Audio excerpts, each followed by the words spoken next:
ఒక శాసనం అవుతుంది. సో మేము తప్పు చేసినా, గౌరవ ముఖ్యమంత్రి గారు కూడా చెప్పింది, మేము ఎవరైనా తప్పు చేసినా శిక్ష మాకు కూడా పడాల్సిందే. అలాంటిది ఎమ్మెల్యేల పనితీరు మీద కావచ్చు, కూటమి నాయకుల పనితీరు మీద కావచ్చు, మీరు ఓట్లేశారు, మీరు అడగాల్సిన అవసరం ఉంది. మీరు అలాగే ఒకటి, మీకు హక్కు ఉండాలి అంటే మీరు బాధ్యత కూడా చూపించాలి. రాజ్యాంగం ఈ రోజున కాన్స్టిట్యూషన్ డే, ఈ రోజున రాజ్యాంగ దినోత్సవం. రాజ్యాంగ దినం మనం ఏం చెప్తాం? రాజ్యాంగ దినోత్సవం మనకి మన ఫండమెంటల్ రైట్స్, నీ ప్రాథమిక హక్కులు, నీ ప్రాథమిక హక్కులు, నువ్వు right to live, right to educate, ఇవన్నీ ఉంటాయి. అలాగే నీ బాధ్యతలు ఏంటి? అలాగే నేను ప్రతి పౌరుడు కూడా బాధ్యత ఏంటి? ఇక్కడున్న జెన్జీ యువతను అడుగుతాను, మీ బాధ్యత. సమాజం పట్ల మీకు బాధ్యత ఉంది, దేశం పట్ల మీకు బాధ్యత ఉంది, ఈ సంస్కృతి పట్ల మీకు బాధ్యత ఉంది.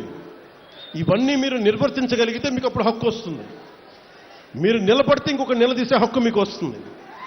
ఈ రోజున, ఈ రాజ్యాంగ దినోత్సవం రోజున ఒకటే ఒక సందేశం నాది, మీరు నిలబడితే, మీరు మీ ఆశయాలకి మీరు నిలబడి మీ బాధ్యతల్ని మీరు నిర్వర్తిస్తే, ప్రతి ఒక్క పొలిటికల్ వ్యవస్థలో ఉండే ప్రతి ఒక్కరిని, వార్డు మెంబర్ దగ్గర నుంచి ఎంత పెద్ద స్థాయి నాయకుడి దగ్గరికైనా సరే నిలదీసే హక్కు మీకు వస్తుంది. అది మర్చిపోకండి. ఇది నేను ఎందుకు ఇంత ధైర్యంగా చెప్తున్నాం మేమందరం కుటుంబ ప్రభుత్వం తరపున అంటే, మేము ఈ దేశం బాగుండాలి. ముఖ్యమంత్రి గారు కూడా పదే పదే చెప్తుంది, అసలు మనకి ఎవరన్నా డబ్బున్న వాళ్ళని కొంతమంది దత్తత తీసుకోండి, దత్తత తీసుకొని వాళ్ళకి ఎంటర్ప్రెన్యూర్స్, కుటుంబాల నుంచి ఒక ఎంటర్ప్రెన్యూర్ కావాలి ఆయన కోరిక. సో అలాగా ఏం అంటే, ఇది చాలా మంది కలిసికట్టు రావాలి సమాజ నిర్మాణానికి. అందుకని మీరు కూడా ఈ నిర్మాణంలో భాగస్వామ్యం తీసుకోండి. నేను మళ్ళీ 14 రోజుల తర్వాత మళ్ళీ రాజోలు వస్తాను. నేనేం చెప్పాను అధికారులకి,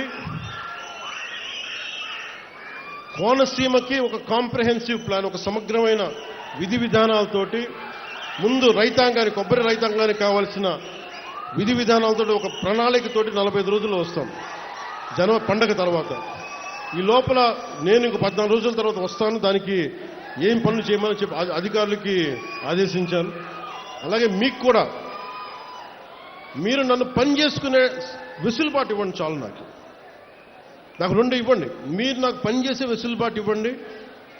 2, 15 సంవత్సరాలు ఒక కొబ్బరి చెట్టును కాపాడుకుంటే అది ఇంటికి పెద్ద కొడుకు అంటారు. కూటమి ప్రభుత్వాన్ని ఒక పెద్ద కొడుకులా కాపాడండి మీరు. ఈ పెద్ద కొడుకుని మీరు కాపాడితే పెద్ద కొడుకు మీకు భవిష్యత్తు ఇస్తారు. ఇది రాజోలు తాగదు, కోనసీమ తాగదు, ఆంధ్రప్రదేశ్ తాగదు, దేశం కలుగుతుంది. మీరు అంటే అదే చెప్తున్నాను, రాజోలు నుంచి మొదలైన ప్రయాణం పైదాకా వెళ్ళాలి. మీ చేతుల్లో ఉన్నది. నాకు ఇవ్వగలిగేదల్లా, నేను మిమ్మల్ని నమ్మాను, మీకోసం నిలబడతాను. నేను అద్భుతాలు రాత్రికి రాత్రి చేస్తానని చెప్పను.